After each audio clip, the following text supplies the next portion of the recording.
안녕하세요. 여러분, 최근 부동산 중개업소에 가보신 분들이라면 아마 깜짝 놀랄 만한 이야기를 심심치 않게 들으셨을 텐데요. 집을 구하러 갔는데 집주인이 대뜸 직장은 어디냐, 연봉은 얼마냐 묻는 것도 모자라서 담배는 피우는지, 반려동물은 또 키우는지 깐깐하게 면접을 보겠다고 나서는 경우가 늘고 있다고 하죠. 심지어 이제는 면접을 넘어 아예 세입자의 금융 기록과 신용 점수를 지표한 점수표까지 요구하는 서비스까지 본격적으로 등장했죠. 월세집을 구하는데 마치 대기업 입사 시험이나 은행 대출 심사를 받듯이 집 한 칸을 빌리기 위해 내 모든 신용과 사생활 정보까지 검증받아야 하는 시대가 온 거죠. 오늘은 이 월세 면접에 관한 이야기입니다. 부동산 시장에 불어닥친 이 이례적인 변화의 중심에는 최근 시범 운영을 시작한 안심 월세 서비스가 있죠. 인공지능과 데이터 기반의 프롭테크 기업이 대한주택 임대인협회, 코리아 크레딧 뷰로와 손잡고 서울 강남 3구와 관악구를 대상으로 테스트에 나선 서비스인데요. 핵심은 임대인과 임차인이 서로의 신용과 안정성을 데이터로 검증하는 쌍방향 신용 조회 시스템을 도입하겠다는 거예요. 이 서비스를 이용하면 집주인은 세입자의 과거 금융기록 183개를 집약해 만든 월세 스코어를 제공받을 수가 있죠.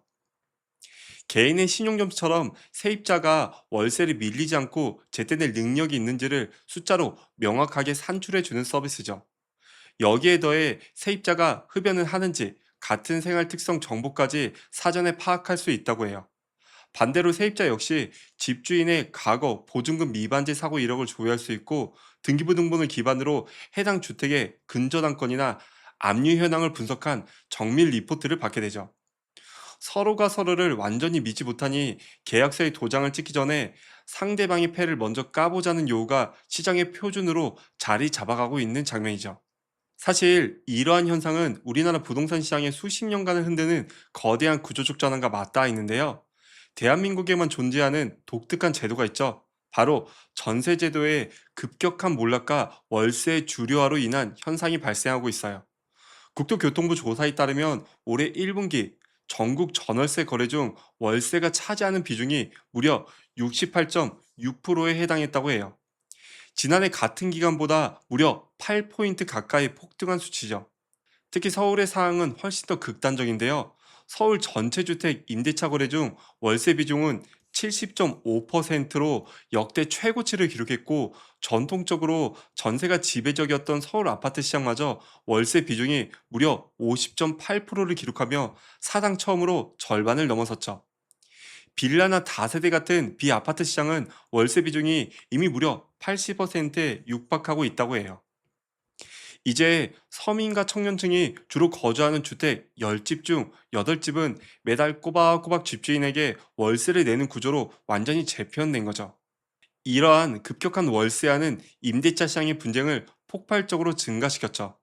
한국부동산원 통계를 보면 지난해 임대차 분쟁 조정 건수는 무려 952건으로 전년도 685건에 비해 39%나 급증한 수치라고 하죠. 2021년만 해도 187건에 불과했던 갈등이 불과 몇 년 사이에 수없이 늘어난 거죠. 그렇다면 임대인과 임차인 사이의 골깊은 불씨는 어디서부터 시작된 걸까요? 이 사태의 뿌리를 제대로 이해하려면 과거의 거대한 두 가지 변곡점을 함께 살펴봐야죠. 첫 번째는 임대인들의 경계심을 극도로 끌어올린 임대차 3법의 도입에 있죠. 세입자의 주거 안정을 위해 계약갱신 청구권과 전월세 상한제가 시행되면서 세입자는 기본 4년의 거주를 보장받게 되었죠. 하지만 집주인들 입장에서는 내 집인데도 한번 세입자를 잘못 들이면 최소 4년 동안 내보내기가 어렵고 임대료도 마음대로 올리지 못한다는 강력한 규제로 받아들여졌죠. 결국 처음 계약할 때부터 완벽하고 뒤탈 없는 세입자를 잘 골라내야 한다는 방어 기제가 지금 극심하게 발동하고 있는 거죠. 반대로 세입자들의 불신을 극대화한 사건은 바로 온 나라를 뒤흔든 전세 사기 사태죠. 빌라왕 사건 등으로 수많은 청년들이 보증금을 돌려받지 못해 전 재산을 날리는 비극을 목격하면서 세입자들 사이에서는 집주인의 자산 상태를 검증해야 한다는 생존 조치의 요구가 빗발치고 있는 상황이죠. 일부 악성 임대인의 소행이 전체 임대인에 대한 불신으로 번지면서 임차인 역시 집주인의 보증금 반환 능력과 해당 건물의 빚잔치 여부를 꼼꼼히 확인하려는 거대한 장벽이 만들어지고 있는 거죠. 이러한 상호 불신의 토대 위에 최근 급격히 치솟은 주거 비용이 기름을 붓고 있는데요. KB 부동산 조사에 따르면 올해 서울 아파트 월세 가격 지수는 지난해 여름 이후 지금까지 쉴 새 없이 가파르게 오르고 있는 상황이죠. 이제 마포나 성북 같은 서울 강북 지역에서 전용면적 84제곱미터의 아파트 월세가 300만 원을 훌쩍 넘는 시대가 도래하고 있죠. 평범한 직장인의 한 달 월급 전체를 월세로 내야 하는 수준인데요. 매달 들어오는 월세로 대출이자나 세금을 감당해야 하는데 세입자가 몇 달만 월세를 연체해도 집주인의 가게가 통째로 흔들릴 수 있기 때문이죠. 이렇게 월세 돈의 단위가 커지자 세입자의 직장과 소득을 현미경 들여다보듯 깐깐하게 따지는 자본주의적 검증이 필연적으로 뒤따르고 있는 상황이에요. 한국에서는 다소 생소하지만 해외 선진국의 사례를 보면 이런 임차인 신용평가 제도는 이미 오랫동안 보편적인 관행으로 이미 자리를 잡은 상황인데요. 특히 세입자를 쉽게 내보낼 수 없도록 강력한 법적 보호 장치를 둔 나라일수록 임대인의 검증은 상상을 초월할 정도로 혹독하죠. 그 대표적인 예가 바로 독일인데요. 독일은 기본 임대차 계약 기간이 무기한에 가깝죠. 세입자가 중대한 계약 위반을 하거나 월세를 장기간 미납하지 않는 한 집주인은 마음대로 계약을 해지할 수가 없어요. 이렇다 보니 독일의 집주인들은 슈파라는 독일 신용정보회사의 신용 등급 보고서는 물론 재직 증명서와 소득 서류를 아주 철저하게 요구하죠.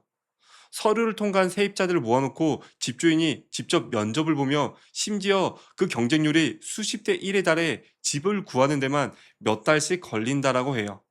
일본 역시 자치차가법이라는 강력한 임차인 보호법이 존재하기 때문에 한 번 들어온 세입자를 바꾸기가 매우 어렵죠. 그래서 일본 임대인들은 세입자에게 확실한 재정적 보증을 해줄 수 있는 연대 보증인을 필수로 요구한다고 해요.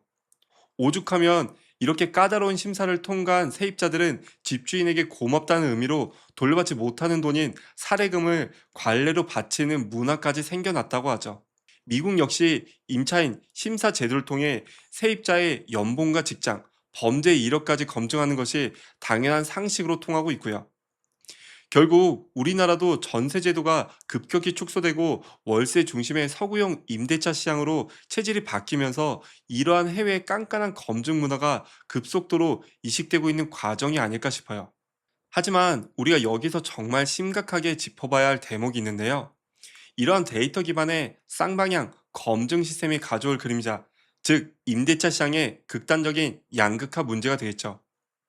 데이터는 객관적이라는 명분을 가졌지만 역설적으로는 사회적 약자들을 가장 먼저 걸러내는 냉혹한 칼날이 될 수 있기 때문이죠.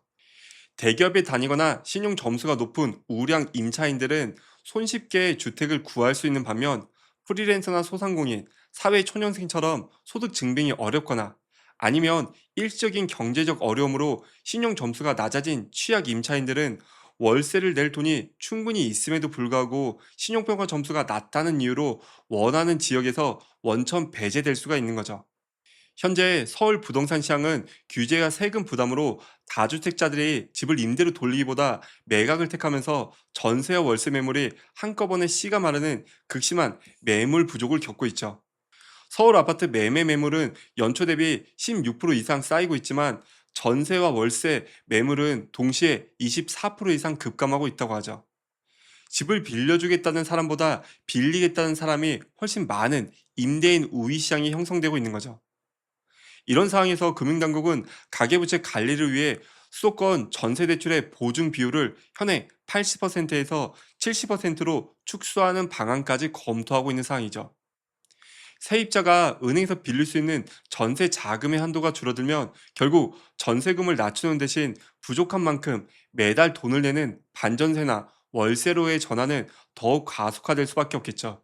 안 그래도 매물이 부족해 집주인이 절대적인 갑의 위치에 있는 시장인데 신용평가 서비스라는 무기까지 지어지게 된다면 우량 임차인들만 상급지를 독점하고 취약계층은 주거 환경이 열악한 외곽 지역으로 밀려나는 임대차 양극화 구조가 고착화될 위험이 커질 수도 있을 것 같아요.